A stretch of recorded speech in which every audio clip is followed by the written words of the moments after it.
कितने लोग कितने क्यूट होते हैं, वेरी क्यूट। लेकिन कभी कभी ऐसा होता है कि वो जो आप नेगेटिव इतना कैरेक्टर कर रहे हो वो आपको असल में कहीं ना कहीं इम्पैक्ट करना शुरू कर दे। और आपकी, क्योंकि आपने कहा ना कि एक्चुअली आप एक इंसान की नफ्सियात को समझ के, आपने कैरेक्टर की नफ्सियात को समझ रहे हैं कि अच्छा ये इसलिए ये बना है, और फिर आप उसमें चले गए बिकॉज यू हैव जस्टिफिकेशन ना। जैसे आप कह रहे थे कि बुरा आदमी थोड़ी कहेगा मैं बुरा हूँ, तो वो आपको वैसे फिर बॉदर करती है। वो कैरेक्टर क्या घर तक वापस जाता है आपके? बहुत शुरू में ऐसा एक बार हुआ मेरे साथ कि मैंने पहला जो नेगेटिव रोल किया था तो मैं उस कैरेक्टर से बाहर नहीं आ पा रहा था। मैं बहुत परेशान हो गया, मुझे नेगेटिव थॉट्स आना शुरू हो जाती थी और मैं बहुत अजीब सा फील करता था। तो मैंने ज़िया साहब से डिस्कस किया और मैंने अपने वालिद साहब से भी डिस्कस किया, तो उन्होंने मुझे मदद की, कुछ बातें समझाई और फिर आप इस चीज़ से बाहर निकल सकते हो अगर आप प्रैक्टिस करें तो मेडिटेशन बहुत आपको हेल्प करती है। आप अपने आप को कहीं और किसी काम में मसरूफ़ रखें तो आप उस ट्रांस से फिर निकल जाते हैं। अब ऐसा टाइम आ गया कि वो अब स्विच ऑन एंड ऑफ होता है। आप कैरेक्टर के अंदर गए, सीन किया, स्विच ऑफ, बाहर आ गए, अब मसला नहीं। लेकिन मैं एक चीज़ पे ना पारस को अप्रिशिएट करना चाहती हूँ कि एक इन्होंने शो किया था शब्बीर तो देखेगा, उसकी बहुत बड़ी स्टैम्प थी because he did that show amazingly well. उससे निकल के अपने आप को एज एन एक्टर मनवाना is a big deal. It's a big deal because people started calling him Shabbir, you know, everybody knew that he was Shabbir. अच्छा, और उतनी नेगेटिव स्टोरी से आई एम श्योर कि उससे भी काफ़ी आपको भी हेल्प मिली होगी बहुत सारे नेगेटिव किरदार अदा करने में। नहीं, एक्चुअली ये जैसे साद ने कहा ना कि ये बाय बर्थ होता है, तो मुझे लगता है कि मैं पैदाइशी ही अदाकार हूँ और मेरी ऑब्जर्वेशन बहुत ज़्यादा है। मैं इतना ऑब्जर्व करता हूँ डीप डाउन कि खुद ही कभी कभार मैं अजीब हो जाता हूँ कि मैं इतना ज़्यादा क्यों ऑब्जर्व करता हूँ। और अक्सर लोगों को मैं ऐसी बातें बोल देता हूँ कि वो थोड़े से हो जाते हैं कि ये इसने कब ऑब्जर्व कर लिया। तो वो मेरा एक है शुरू से, बचपन से, कि मैं जहाँ भी जाता हूँ वहाँ पे मैं चुपचाप सब कुछ ऑब्जर्व कर लेता हूँ और फिर वो बाद में मैं किसी किरदार में उन चीज़ों को इस्तेमाल भी करता हूँ। Actor has to be a good observer. अच्छा, मैं एक सवाल इनसे पूछना चाहूँगी, क्योंकि देखिए थिएटर में होता ये कि आपकी जो परफॉर्मेंस होती है ना उसका आपको लाइव फीडबैक मिल रहा होता है। लोग पसंद करें, लोग नहीं पसंद करे, आपको वहीं पता चल रहा होता है। और इन तमाम चीज़ों को देखते हुए आपको अपना एक्ट जो वो जारी रखना है। ये लोग जब जाते हैं एक्टिंग करते हैं और उसके बाद जब सोशल मीडिया पे, क्योंकि एक फीडबैक तो आपको लोगों का सामने से मिल जाता है ना, फिर जब सोशल मीडिया पे जो उनको फीडबैक आ रहा होता है और जो स्पेसिफिकली आजकल तो एक सीन है कि चलिए ठीक है नेगेटिव कैरेक्टर्स है, लोग कमेंट करते हैं, एक जो ट्रोलिंग है, ये उस ट्रोलिंग को ना ये कैसे हैंडल करते हैं मैं इनसे पूछूंगी। लेकिन अभी मेरे पास ब्रेक भी आ रही है तो मैं ब्रेक अभी ले लूँ जी, क्योंकि फिर मैं अभी छोटी सी ब्रेक ले लेती हूँ। मैं छोटी सी ब्रेक के बाद वापस आती हूँ, कहीं मत जाइएगा।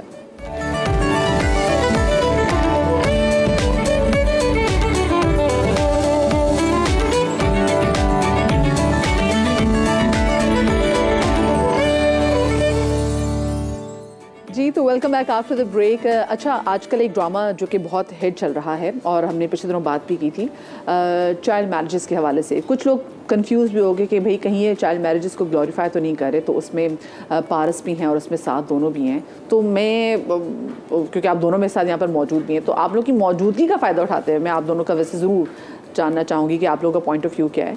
कि देखिए, बहुत सारी चीज़ें, बहुत अच्छे टॉपिक्स होते हैं, उनको एग्जीक्यूट मुझे लगता है कि शायद हो सकता है ऊपर नीचे ऐसी चीज़ हो जाए जिस पे लोग आगे बातें करने लग जाते हैं। बट आप लोगों का क्या था जब आप लोग इस ड्रामा शुरू करने वाले थे और आपको पता था कि ये ड्रामा इस टॉपिक पर है? सो आप लोगों का क्या स्टांस था वैसे? I was positive about it और मैं चाहता था कि हमेशा से मैं चाहता हूँ कि कुछ मुख्तलिफ कहानियाँ आएँ, क्योंकि नॉर्मली तो इसी तरह के फैमिली ड्रामा चल रहे हैं जिसमें सास बहू और वही सारे लव ट्रायंगल चल रहा होता है और लव ट्रायंगल चल रहा होता है, या तलाक का मसला है, या मियाँ बीवी के झगड़ों का मसला वगैरह वगैरह। तो ये उनसे थोड़ा सा हटके था तो फैमिली ड्रामा ही है, लेकिन इसमें जो इशू उठाया गया वो ये था। और ऑब्वियसली मैं खुद भी एज ए जर्नलिस्ट मैं इन चीज़ों को हाईलाइट करता रहा हूँ, रिपोर्ट करता रहा हूँ, जहाँ जहाँ इस तरह के डोमेस्टिक वायलेंस के या किस किस्म के चाइल्ड मैरिज के जो इश्यूज़ हैं उसको हमने उठाया भी। तो जब ये कहानी आई मुझे समझ में आया कि मैंने कहा ये अच्छी कहानी है। गो कि मेरा किरदार इसमें एक दामाद का ही है, एक बहन फूफा जी का है जिसको जायदाद के चक्कर में रहना होता है, तो लेकिन उससे हटके जो ओवरऑल स्टोरी है तो वो मुझे समझ में आई, बिकॉज ये एक बड़ा इम्पॉर्टेंट इशू है जिसको हाईलाइट करना चाहिए। और ये बहुत हमारे मुल्क में ये हो रहा है चाइल्ड मैरिज के हवाले से, तो इसकी रोकथाम के लिए कम से कम अब अच्छा है कि खुल के बात हो रही है। हाँ, मजे की बात है, ये स्क्रिप्ट मेरे पास भी आई थी उस वक्त, इसका नाम था child marriage. It was not मायरी। अच्छा, तो the minute I read the script I was in love with it, because ये टॉपिक्स हम छेड़ते ही नहीं हैं, हम वहीं से नहीं निकलते, तलाक और एक्स्ट्रा मैरिटल से।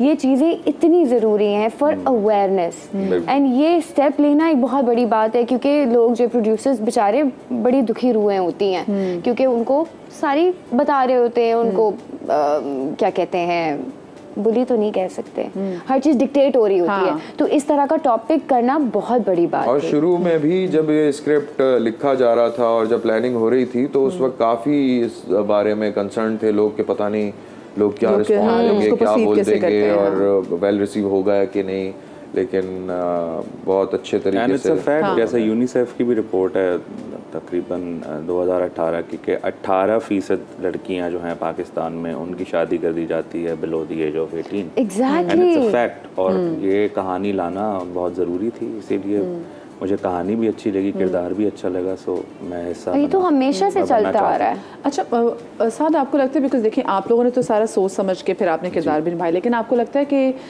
जो रिसीविंग एंड पे लोगों ने इसको सही तरीके से परसीव किया? क्योंकि अब हम देख रहे हैं कि सोशल मीडिया पे लोगों ने वावेला भी मचाया है, स्पेशली आफ्टर द बेबी। हाँ, आफ्टर द बेबी, यस। हाँ, अब वो मिक्स्ड, ज़ाहिर है हमने तो बस एक मैसेज दे दिया और उसको बहुत सुथरे तरीके से एक मैसेज आगे पहुंचाया, और अभी कहानी आगे बाकी है, वो ज़ाहिर है वो कहानी फिर खुल जाएगी।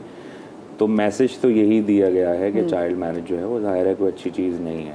वो ऑडियंस जब पूरा ड्रामा देखेगी तो फिर उसके बाद फिर उनको एहसास होगा कि हाँ असल में मैसेज क्या था, बजाय एक या दो। अभी तो ऑडियंस जो है ना वो जज कर रही है अभी करंट सिचुएशन। लेकिन हम अपनी नानी दादी वगैरह को देखें, उनकी 13-14 साल की उम्र में शादी हो जाती थी, आधी जिंदगी वो बेचारी प्रेगनेंसी में गुजारती थी, क्योंकि 10 बच्चे 12 बच्चे कोई और इतने सारे लूज भी करते थे वो बच्चे, तो उनकी अपनी जिंदगी कहाँ गई? हेल्थ इश्यूज कितने हैं उन बेचारों को, वो इसी वजह से, बिकॉज अवेयरनेस नहीं थी। पर शादी कर दो, शादी कर दो, बस मुका दो मामला। और देखिए चाइल्ड मैरिजेस जो हो रही हैं रियल में भी, उसमें भी तो प्रेगनेंसी हो ही रही है ना। बिल्कुल, वो भी तो दिखाना जरूरी। Of course it is a natural process, you know, उसको आप कैसे वो कर सकते हैं निगेट। सही, ठीक है। अच्छा मुझे बताएं, ये आपके घर वाले जब आप किरदार अदा कर रहे होते तो आपके घर वाले नहीं कहते भाई खुदा के लिए आप थोड़े पॉजिटिव कैरेक्टर अदा कर दो? मेरी दोस्त ने कहा है, मेरी दोस्त ने, क्योंकि हमारे ना, हम माने ना माने, हमारे अम्मा अब्बा की जो आगे दोस्त है ना, उनका भी कहीं ना कहीं ओपिनियन हमारी जिंदगी में बहुत मैटर करता है। मेरे यहाँ तो मुझे पहले जवाब देंगे, साथ तो बहुत साथ गिनते, मैंने साथ को, मैंने इस जुमले में ना इतने से ज्यादा अल्फाज नहीं बोलने, साथ अगले 10 मिनट तक सिर्फ आप बोलेंगे। चलिए साथ शुरू हो जाए।